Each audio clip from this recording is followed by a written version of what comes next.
औज़ुबिल्लाहिमिनश्शैतानिर्रजीम बिस्मिल्लाहिर्रहमानिर्रहीम। सबसे पहले लद्दाख प्रदेश यूथ कांग्रेस की ओर से आप सभी मीडिया फ्रेटर्निटी का तहे दिल से इस प्रेस कॉन्फ्रेंस में स्वागत करते हैं और धन्यवाद पेश करते हैं कि आप लोग हमारे प्रेस कॉन्फ्रेंस को कवर करने के लिए आए हैं। मेरे साथ मेरे अजीज़ डिस्ट्रिक्ट यूथ कांग्रेस का प्रेसिडेंट का मंजूर साहब हैं, हमारे senior leader office incharge Shri Kaka Shah साहब है, हमारे जोनल प्रेसिडेंट संघ को कमर अब्बास साहब हैं, जोनल प्रेसिडेंट तेसुरु सैयद अहमद साहब हैं, हमारे तेसुरु के block general secretary Syed Jafar साहब हैं, हमारे लोचुम के ब्लॉक प्रेसिडेंट ककाली साहब हैं और हमारे कुछ सीनियर मुअज़्ज़िज़ मेंबर हैं। हमने आज आपको यहाँ बुलाने का मकसद है एक ऐसे इशू को लेके हैं जो लाखों करोड़ों स्टूडेंट्स और उनके पेरेंट्स के फ्यूचर को लेके हैं।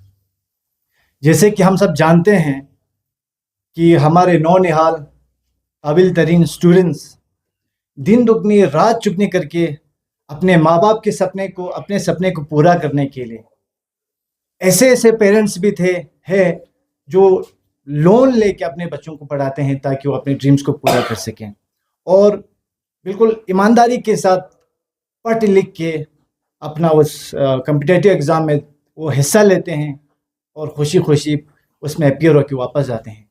जब वो ये सुनते हैं बाद में कि आप जिस एग्ज़ाम आप दे के आए हो उसका पेपर लीक हुआ है, तो उस स्टूडेंट के ऊपर क्या बीतेगा। जैसे कि आप सब जानते हैं, रिसेंटली इंडिया का one of the toughest exam जिसमें 22 लाख स्टूडेंट ने एग्ज़ाम में अपीयर हुए थे, नीट का इतना बड़ा एग्ज़ाम जिसका पेपर लीक हुआ। सिर्फ एक लीकेज की बात नहीं है, ये करोड़ों लाखों स्टूडेंट के फ्यूचर के साथ दोगलापंती, बहुत बड़ा धोखा और उनके फ्यूचर के साथ खिलवाड़ हुआ है। अजीज़ों, किसी भी देश को आगे लेके जाने के लिए उसके एक बुनियादी एजुकेशन सिस्टम है जिसके थ्रू पढ़ लिख के वो अपने इकोनॉमिक फील्ड में, डिफेंस लाइन में, हर फील्ड में वो आगे जाते हैं। लेकिन जब उस एजुकेशन सिस्टम के ऊपर ये उंगली उठना शुरू हो जाए तो हमारे बच्चे कहाँ जाएंगे, किससे पूछेंगे और पढ़ेंगे क्या। इसी मुद्दे को नज़र में रखते हुए हमारे मुअज़्ज़िज़ लीडर जनाब राहुल गांधी जी ने कोटा से, आप सभी ने देखा होगा, एक इनिशिएटिव, एक कैंपेन चलाया था छात्रों की गूंज, जो कि वो प्रेस कॉन्फ्रेंस के वसादत से हम आज यहाँ डिस्ट्रिक्ट कारगिल में लॉन्च करने जा रहे हैं। और इंशाअल्लाह कल यहाँ जोजिला रेजिडेंसी होटल ब्यामा में एक बहुत बड़ा एक सेमिनार डिस्ट्रिक्ट यूथ कांग्रेस की ओर से आयोजित किया गया है और आपके मीडिया के वसादत से हम उन सभी अजीज़ स्टूडेंट्स को, सिंसियर स्टूडेंट्स को इनवाइट करते हैं कि आप उस होटल में आइए। हमने कुछ स्कॉलर्स को भी इनवाइट किए हैं। हम सब मिल के आपके स्टूडेंट्स को जानने की कोशिश करेंगे, हम आपकी इंशाल्लाह इश्यूज़ को आगे पहुंचाने की कोशिश करेंगे और हम एक सिस्टमेटिक तरीके से हम आगे कैसे बढ़ सकते हैं, इन सब के ऊपर अच्छे से विस्तार से और इस इनिशिएटिव के बारे में अच्छे से विस्तार से बात करने के लिए मैं गुजारिश करता हूं मेरे अजीज़ डिस्ट्रिक्ट प्रेसिडेंट का मंजूर साहब से कि आप इस प्रोग्राम के बारे में डिटेल से बताएंगे। आज इस प्रेस कॉन्फ्रेंस को कवर करने के लिए आए हुए सारे मीडिया हजरात का शुक्रगुजार हूं कि आप हमारे इस प्रोग्राम को कवर करने के लिए इधर आए। मैं साथ ही साथ अपने सीनियर पार्टी के लीडर्स जो यहाँ पे मौजूद है और हमारे युवा डिफरेंट रीजन से यहाँ पे है, उन सबका भी शुक्रिया अदा करता हूँ। ज़्यादा टाइम मैं नहीं लूँगा। आप लोगों को खादिम भाई ने बताया कि छात्रों की गूंज जो कैंपेन राहुल गांधी जी ने कोटा से जो शुरू की है, जिसका मेन मकसद एजुकेशन सिस्टम को किस तरीके से हम रिफॉर्म ला सकते हैं, उसमें हम सारे बच्चों से, सारे स्टूडेंट से, सारे एजुकेशनलिस्ट और एक्सपर्ट से हम उनकी राय मशवरा जानना चाहते हैं कि हम किस तरीके से इस सिस्टम को बेहतर कर सकते हैं। ये जो प्रोग्राम करने का मकसद है, आप लोगों को पता है कि नेशनल टेस्टिंग एजेंसी 3 मई 2026 को डिसाइड करती है कि नीट यूजी के एग्ज़ाम को वो कैंसिल कर रहे हैं, क्योंकि उसमें पेपर लीक का जो मुद्दा जो है वो सामने आया, जिसके अवस में दो भाई राजस्थान रामगढ़ से, जिनके नाम दिनेश एंड मंगीलाल बिवाल है, जिनको इस इन्वेस्टिगेशन में पकड़ा जाता है, जिन्होंने गुरुग्राम से एक डॉक्टर से 30 लाख में नीट के पेपर को अप्रैल 26 को चुराते हैं या उनसे लेते हैं और उसको राजस्थान के कोने कोने तक इस पेपर को पहुंचाते हैं, जिसकी वजह से बहुत सारे स्टूडेंट्स के एस्पायरेशन 22 लाख स्टूडेंट्स इससे प्रभावित हुए। आप लोगों को पता है ये पेपर लीक हुआ, कैंसिल हुआ और एनटीए ने फिर से इस एग्जामिनेशन को री की। और जब इंडिया टुडे रिपोर्ट के हिसाब से ये जो दो भाई का नाम आता है तो उनके तार इतने तक हमें सुनने को मिलता है कि भारतीय जनता युवा मोर्चा के बराबर इनके तार जुड़े हुए थे। तो इन सब मुद्दों को जब हम देखते हैं और इस पेपर लीक के मुद्दे पे जब ये इतना हाइप पकड़ते हैं और बहुत सारे पेरेंट्स, स्टूडेंट्स लाखों की करोड़ों की संख्या पे हिंदुस्तान के रोडों पे उतरकर अपनी बातें रखने की कोशिश करते हैं, तो हमारे एजुकेशन मिनिस्टर जो आज बैठे हैं धर्मेंद्र प्रधान, वो इन बच्चों को, इन स्टूडेंट्स को, इनके माँ बाप को देशद्रोही तक करार देते हैं, आतंकवाद कहते हैं, टुकड़े टुकड़े गैंग के हिस्से कहते हैं। तो हम ये जानना चाहते हैं कि पेपर लीक के मुद्दे के ऊपर बोलना, वो बच्चे, वो मिडिल क्लास फैमिलीज, वो गरीबों के बच्चे जिन्होंने अपने बच्चों की इस सपने को पूरा करने के लिए इस एजुकेशन सिस्टम पर भरोसा करके, नेशनल टेस्टिंग एजेंसी जैसे ऑर्गेनाइजेशन पे भरोसा करके अपने बच्चों के फ्यूचर को दांव पे डाला, तो इस तरीके का रिजल्ट, इस तरीके का पेपर लीक साल ब साल हमें देखने को मिलता है। और आज इसके ऊपर चुप्पी रखना शायद ये हम सब लोगों की बदकिस्मती है, चाहे वो मीडिया फ्रेटर्निटी से हो, चाहे वो एजुकेशनिस्ट हो, चाहे वो एक्सपर्ट्स हो, चाहे कोई भी रिटायर्ड हमारे ब्यूरोक्रेट्स हो, उनको इसके ऊपर आवाज़ उठानी चाहिए। अब हम आपको विस्तार से बताते हैं कि इसमें की पॉइंट्स क्या है कि इस 10 साल की सरकार में, भाजपा की सरकार में किस तरीके से बच्चों के साथ छल कर रहे हैं, किस तरीके से एजुकेशन सिस्टम के साथ ये खेल रहे हैं। आप लोगों को मैं बता दूं कि 89 पेपर्स लीक हुए हैं 10 साल में, तो इसमें से 48 एग्जामिनेशन री हुए हैं, बाकी हुए ही नहीं है इस सरकार में। और सेकंड चीज, आप लोगों को इंडिया टुडे एक्सप्रेस रिपोर्ट के हिसाब से एक सर्वे हुई जिसमें 93 अप्रोक्सीमेटली बच्चों ने सुसाइड की है नीट के लिंक्ड एग्जाम की वजह से। इतना प्रेशर उन बच्चों पे है, और जिसमें 2025 सबसे ज्यादा बच्चों ने सुसाइड की, और अभी मोर देन 14 बच्चों ने इस साल की पेपर लीक के बाद सुसाइड की। इसका अकाउंटेबिलिटी, रिस्पॉन्सिबिलिटी किसका है? क्या इन बच्चों को प्रेशर ज्यादा था कि इन्होंने आत्महत्या की? क्या इनके ऊपर कौन सी मजबूरी थी?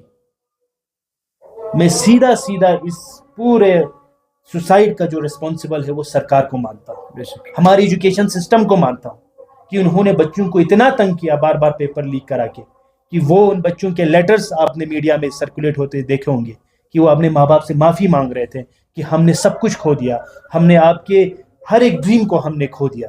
तो इस तरह बच्चों के साथ, बच्चों की ज़िंदगी के साथ खेल कर आज हमारे प्रधानमंत्री मौन बन के विदेश यात्रा करते हुए चल रहे हैं। तो हम प्रधानमंत्री से ये सवाल करते हैं कि इन 93 बच्चों की मौत का जिम्मेदार कौन है? साथ ही साथ आपको बता दूं कि यूपीए 2 की सरकार में टोटल इंडिया के बजट का 4.70% यूपीए 2 की सरकार में एजुकेशन पे खर्चा किया जाता था। और आज आप लोग डाटा उठा के देखिए बीजेपी लेड गवर्नमेंट में कि उन्होंने 2.50% पे इंडिया के एजुकेशन बजट को लाया, यानी 50% कटौती, जिससे हमारा सोशल जो आपका पब्लिक एजुकेशन सिस्टम है वो आपका दिन ब दिन डिग्रेड होते जा रहे हैं। आप लोगों ने ये भी न्यूज़ में सुना होगा कि सीबीएसई के पेपर को एक कंपनी के थ्रू डिजिटलाइजेशन किया गया, जिसमें बच्चे अपने पेपर्स को देख सकते थे। और जब बच्चों ने अपने मार्क्स देखे तो उनको अपने मार्क्स पे यकीन ही नहीं हुआ कि हम इतने मार्क्स सिक्योर कर सकते हैं, इतने कम मार्क्स हमारे आएंगे।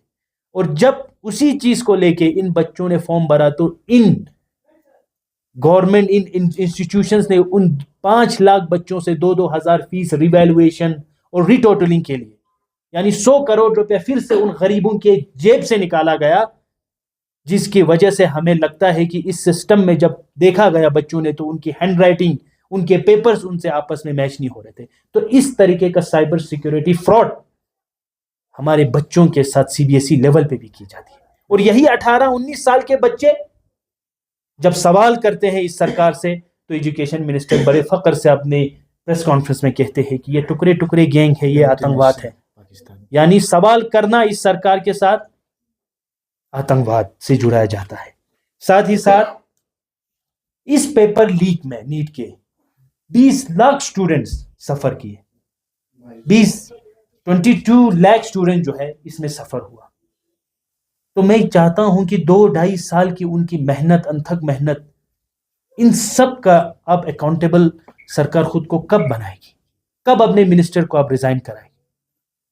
और साथ ही साथ आप लोगों को मैं बता दूं कि पिछले इंडियन एक्सप्रेस की एक रिपोर्ट है जिसमें 41 रिक्रूटमेंट एग्जामिनेशन जो है 15 स्टेट्स में लीक हुआ है, जिसमें 1,40,00,000 बच्चों ने फॉर्म भरे। कितने पोस्ट के लिए आप लोगों को पता है? 1,04,000 पोस्ट के लिए, वो भी 15 स्टेट्स में पेपर लीक होते जा रहे हैं।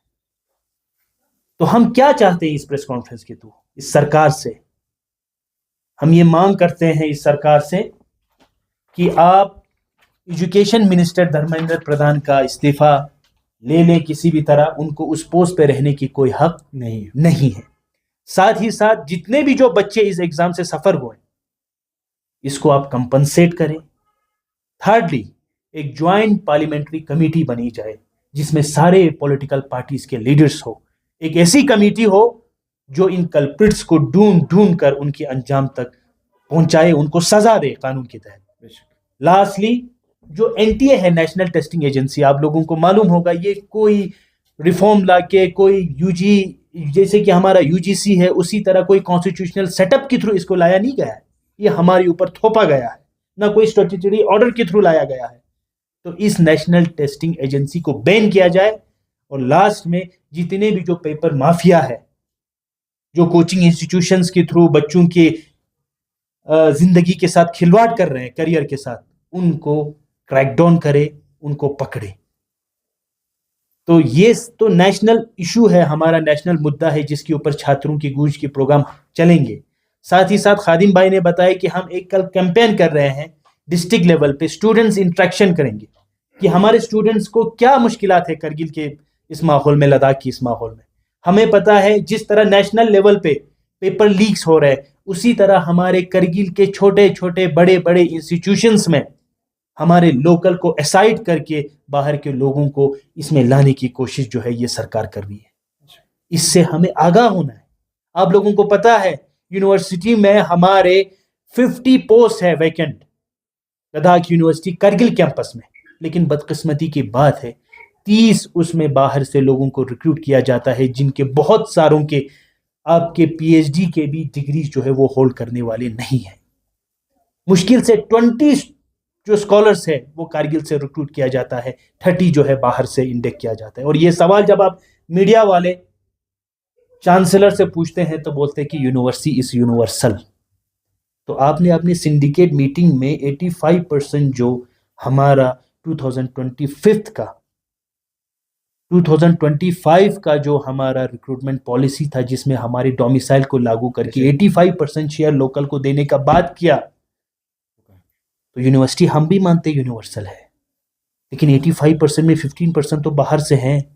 आज तो मोर देन 60% जो है वो बाहर से हैं और लोकल के स्कॉलर्स को यहाँ पे कोई भी पूछने वाला नहीं है। साथ ही साथ आउटसोर्सिंग में ऐसे ऐसे रूल्स रखे जाते हैं बच्चों को हटाने के लिए, अपने यार दोस्त के बच्चों को लगाने के लिए।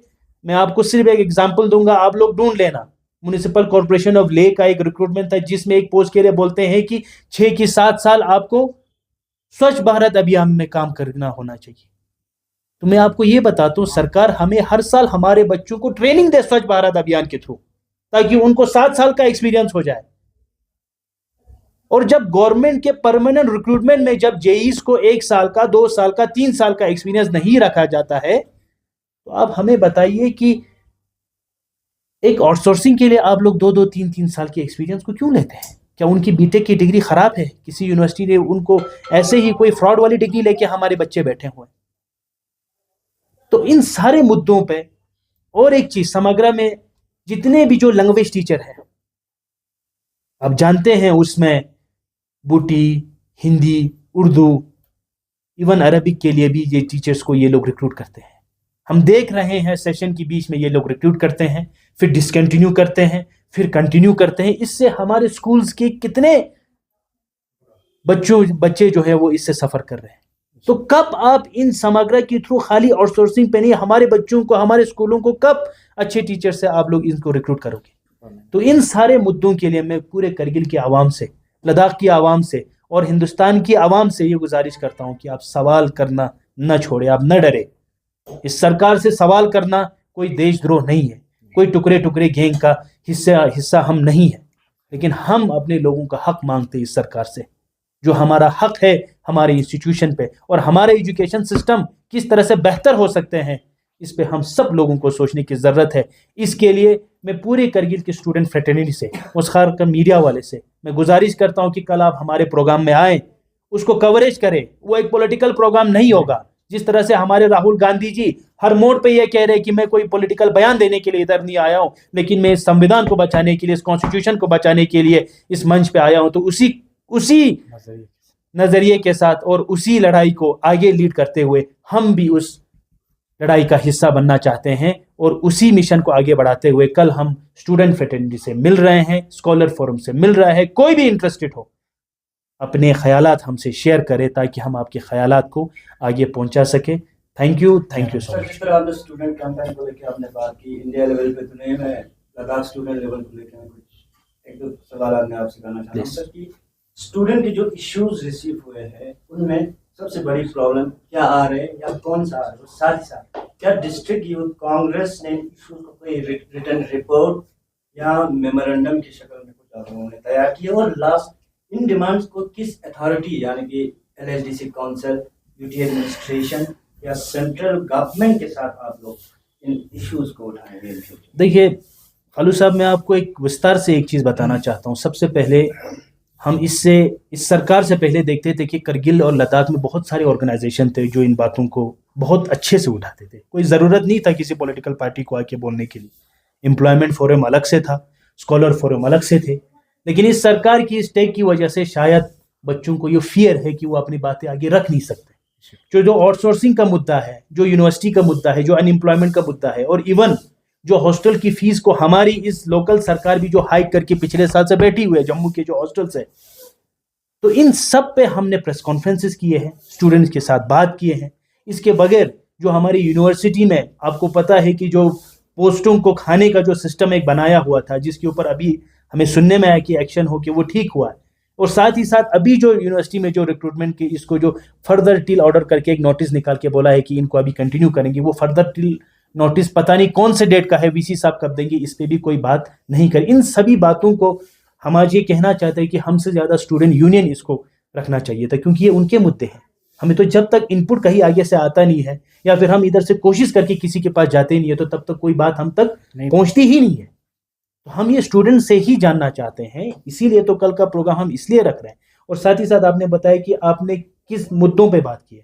हम हर जगह हर मुद्दों पे बात कर रहे हैं, और हर जगह जहां प्रेस कॉन्फ्रेंसेस करनी चाहिए वहां पे कर रहे हैं। मीडिया के आप लोगों की तरह हम सरकार तक पहुंचाने की कोशिश कर रहे हैं, और इवन जितने भी जो समग्र टीचर्स के साथ है उनके साथ जगह जगह जाके उनके कोई भी इश्यूज हो, उनके साथ अगर कोई खड़ा है तो वो यूथ कांग्रेस ही खड़ा है। सर, नीट पेपर लीक को लेके कांग्रेस पार्टी करगिल की तरफ से कोई अभी तक बयान सामने नहीं आया, ना कोई एहतजाज या इस तरह से कोई प्रेस नोट देखने को नहीं मिला। तो आपको नहीं लगता कि आप पार्टी का भी फर्ज बनता है कि जब बड़ा कुछ स्कैम होता है तो इसके ऊपर बोले? मुर्शद साहब, आप इस प्रेस कॉन्फ्रेंस में देख सकते हो, ये प्रेस कॉन्फ्रेंस गैदरिंग जो है वो सीनियर और जूनियर दोनों का है, लेकिन ये यूथ के मुद्दे हैं। और आज अगर हम यूथ को इस चीज़ से बाखबर कर सकते हैं तो वो हमारे एल्डर से ज़्यादा हम यूथ इस चीज़ में हम घुस के उनके साथ ये बातें कर सकते हैं। तो इसीलिए अब ये जान सकते हैं कि जो प्रोग्राम छात्रों की गूंज प्रोग्राम जो लॉन्च किया है कोटा से, और जो अगस्त में ख़त्म हो रहा है दिल्ली में, तो 4-5 स्टेट्स में ये चीज़ हो रहा है। तो हम इसी प्रोग्राम के थ्रू हम अपने नीड्स के पेपर लीक्स का और जो भी हमारे लोकल इश्यूज पे कोई भी वो चीज़ या कोई भी अनसर्टेनिटीज़ हमारे स्टूडेंट्स के साथ हो रहे हैं, तो उन्हीं चीज़ों को लेने के लिए हम पूरे पार्टी की तरफ से आपको देखने को भी मिलेगा, हमारे सीनियर्स भी होंगे, जूनियर्स भी होंगे और सब मिल के इसके ऊपर हम काम कर रहे हैं। ज़रूरी नहीं है कि आपको कोई डीसीसी का प्रेसिडेंट आके ये प्रेस कॉन्फ्रेंस दे या आईओआईसी का, we are all in the same umbrella. तो हम इसी के साथ ही अपनी बात को रखना चाहते हैं कि ये पार्टी का ही फैसला है और इसको लीड जो है वो हमारे अध्यक्ष ने और हमारे पार्टी के एल्डर्स ने हम यूथ को दिया है, तो हम इसको बखूबी आगे निभाने की कोशिश करेंगे। सर रिपब्लिक किस तरह माने कि ये सिर्फ पॉलिटिकल कैंपेन अवेयरनेस नहीं है, बल्कि ये स्पेशली फॉर देखिए सर आज इंडिया के मीडिया में हर चीज़ मौजूद है। क्या नीट का पेपर लीक नहीं हुआ है या फिर ये खाली कांग्रेस एक बात कह रही है? क्या आप धर्मेंद्र प्रधान का इस्तीफा खाली हम मांग रहे हैं? क्या सीजीपी का प्रोटेस्ट आप सोनम वांगचुक की क़यादत में और दिल्ली जंतर मंतर पे आप लोग नहीं देख रहे? क्या हमें सीबीएसई का जो अभी पेपर जो इनका जो रिवैल्यूएशन का जो सिस्टम था, क्या उसमें बच्चों से 2,000 रुपये नहीं लिया? हम तो आपको पूरा डाटे के साथ बता रहे हैं, अपनी ज़बान से तो कुछ भी नहीं बता रहे। तो इन बातों पे अगर गूंगी बन के अगर हमारी आवाम भी रहना चाहती है तो उसको तो हम उठाने का और उनको खाली शिक्षित करने का ही काम कर सकते हैं। तो ये कोई पॉलिटिकल एजेंडा, हाँ पॉलिटिकल है, क्योंकि पॉलिटिक्स हमेशा कहा जाता है politics is not a dirty game but the player which play that game they are dirty. तो आज हम जानते हैं कि जो प्लेयर है वो धर्मेंद्र प्रधान है, जो एनटीए के जितने भी जो चीफ्स है वो है, जो एजुकेशन सिस्टम में जो पेपर माफिया है, जो पॉलिटिकल पार्टीज के साथ इन पेपर्स को लीक कर रहे हैं, तो उनके खिलाफ है। तो इनको ये पॉलिटिक्स खेलने का नहीं है जब हम अपोजिशन में बैठ के इन मुद्दों को आगे नहीं लाएंगे। क्या करगिल के स्कॉलर्स के साथ ये नाइंसाफ़ी नहीं हो रही कि यूनिवर्सिटी में मैक्सिमम जो है वो बाहर के लोग हैं और इनके सिंडिकेट मीटिंग होने के बावजूद, जो यूनिवर्सिटी के वेबसाइट पे है, होने के बावजूद इनको रिक्रूट नहीं किया जाता। 85% हमारा जो MHA के साथ मीटिंग होके जो हमारी शर्त होके आई थी उन पे क्यों रिक्रूटमेंट नहीं हो रहा? तो ये बातें तो आप आवाम के सामने हैं। हाँ आवाम थोड़ी दबी है, सरकार की इन एजेंसी डरे हुए हैं, तो हम उनकी आवाज़ बनेंगे और इंशाल्लाह उस डर को हम मिटाएंगे। पेपर लीक का मामला तकरीबन मई में हुआ, तो मीडिया का ये कहना है कि कांग्रेस का एक जिम्मेदारी थी कि उसको फौरी तौर पे प्रेस कॉन्फ्रेंस के जरिए या एहतजाज के जरिए उजागर करते, लेकिन ऐसा देखने को नहीं मिला। सर ऑल ओवर इंडिया में अगर आप देखेंगे तो पेपर लीक्स के मुद्दे पे अगर कोई बोला है तो वो कांग्रेस ने ही शुरू की है। उसके बाद जो सीजीपी का प्रोटेस्ट आप देख रहे हो, तो ये आप नहीं कीजिए कि इसको जल होना चाहिए था, या यही सवाल आप एनटीए की अथॉरिटी से पूछते, हमारे एजुकेशन से पूछते, हमारे वीसी से आप लोग पूछते कि ये सारे कारगिल में जो इश्यूज़ है, नेशनल पे इश्यूज़ है, आज मीडिया उन्हीं से ही नहीं सवाल कर रही है। जो 2024 में जो एनटीए का चीफ था उसको छत्तीसगढ़ का चीफ मिनिस्टर का आपका प्रिंसिपल एडवाइज़र बना के भेजता है, उनको इस्तीफ़ा नहीं दिया जाता है। आज भी धर्मेंद्र प्रधान बैठे हुए हैं। ये किस वजह से है? ये इस वजह से है कि हम सवाल करना भूल गए। हम चाहते हैं कि एक एक व्यक्ति अपना सवाल करे। देखिए सर, एक बात होती है कि कभी इंसान को लगता है कि मैं दुनिया को रोशन करूं, कभी लगता है कि मैं अपने घर को रोशन करूं, लेकिन सबसे पहले तो इंसान को खुद रोशन होना है। आपको अपनी जगह पे जब आप अपने दिल में ये नहीं बिठाते हो कि मैं गलत के खिलाफ आवाज़ नहीं उठाऊंगा, तो आप दुनिया को और अपने पूरे एरिया को जो है वो आप रोशन नहीं कर सकते। तो आज हमें ज़रूरत है कि खुद के अंदर फील करे इन बातों को और इन तरह को समझे। ये हम अपने हिसाब से नहीं कह रहे, हम आपको पूरा डाटा दे रहे हैं जो आपके ही मीडिया के थ्रू ये सारे रिपोर्ट्स आए हैं। तो इन रिपोर्ट को आपके सामने रख रहे हैं। भरोसा करना, उसको फील करना, एक इंसान के नाते मैं सोचता हूँ कि हर किसी को फील करना चाहिए, क्योंकि हम इंसान हैं। इंसान को फील करना है अपनी सोसाइटी के बारे में, अपने इन जो इविल जो हरकतें हो रही है तो इन्हीं के खिलाफ आवाज़ उठाना उनको ज़रूरी है। मंजूर साहब, एजुकेशन मिनिस्टर धर्मेंद्र प्रधान अपने पद से इस्तीफा नहीं देते हैं, बहुत टाइम लगता है, तो कांग्रेस का क्या रोल रहेगा, क्या नेक्स्ट स्टेप रहेगा? देखिए सर, अभी हमारे हाईकमांड से हमें इस छात्रों की गूंज के कैंपेन को आगे लेके जाना है। तो हम ये समझते हैं कि अगर ये कैंपेन स्टूडेंट्स में इवॉल्व हुआ और लोग इसको समझेंगे तो कोई भी ऐसी सरकार नहीं है कि जो अपनी कुर्सी से हिलेंगी नहीं। ये तो एरोगेंस है। इस सरकार को आप एरोगेंस का एक नमूना मान सकते हैं कि किस तरीके से इतना सब कुछ होने के बावजूद एक इस्तीफा देने के लिए जब उनसे सवाल किया जाता है तो बोलते हैं कि इस्तीफा देने से सारी चीज़ हल होगा। तो आपसे हम यही सवाल करना चाहते हैं कि इस्तीफा नहीं देके आप फिर से पेपर लीक करना चाहते हैं? पेपर लीक के लिए बैठे हैं आप फिर से? सर ओवरऑल सीजेपी के ओवरऑल इस मूवमेंट को आप as a Congress youth leader आप किस तरह देखते हो, इनकी मूवमेंट को, इनके मिशन को, इनकी डिमांड्स को? साथ साथ सोनम वांगचुक का भी इसमें इन्वॉल्वमेंट होना और चुने जिसमें कि अपेक्स बॉडी जो है उनसे मिलने जा रहे हैं, तो कांग्रेस का क्या स्टैंड रहेगा कि इन फ्यूचर सीजेपी से मिले या सोनमा से मिले? और सीजीपी के प्रोटेस्ट को देखो सर, बहुत सारे पॉलिटिकल पार्टीज के मेंबर इसको सपोर्ट कर रहे हैं, और इसको ना सपोर्ट करने वाली कोई चीज़ है भी नहीं है। पेपर लीक के ऊपर बात है, इंडिया की बेहतरी एजुकेशन सिस्टम को कैसे अच्छा करे उसके ऊपर बात है। तो यही मुद्दा तो हमारा भी है। तो हम तो इन चीज़ों को, कोई भी ऐसी चीज़ हो, वो सीजीपी के फॉर्म में हो, किसी भी पॉलिटिकल पार्टी के फॉर्म में हो, जब वो इंडिया को बेहतर बनाने की, एजुकेशन सिस्टम को बेहतर बनाने या किसी भी इंस्टीट्यूशन को बेहतर बनाने की जो बात है, उसको सपोर्ट करना हम सब इंडियंस पे लाजिम है। मैं समझता हूँ। और सोनम वांगचुक की बात, तो आज मैं आपको लोगों को बताना चाहता हूँ, पूरे इंडिया में हमें पता है कि एनएसए जैसा कानून सोनम वांगचुक पे लगाने के बाद मजबूरी में उनको छोड़ना पड़ा, क्योंकि सोनम वांगचुक के ऊपर कोई भी एलिगेशन प्रूफ नहीं हो रहा था। तो ऐसे बंदे इसको लीड कर रहे हैं जिसको पूरा वर्ल्ड मानता है। तो हम भी इन्हीं के, सोनम वांगचुक के साथ है, इन्हीं के प्रोटेस्ट में भी, और आने वाले टाइम में जिस तरह एपेक्स मिलने जा रहे हैं उसी तरह हर कोई उनसे मिलेंगे, और उसकी सेहत का ख्याल हम सबको है। दी चैनल पर सब्सक्राइब बाज़ात।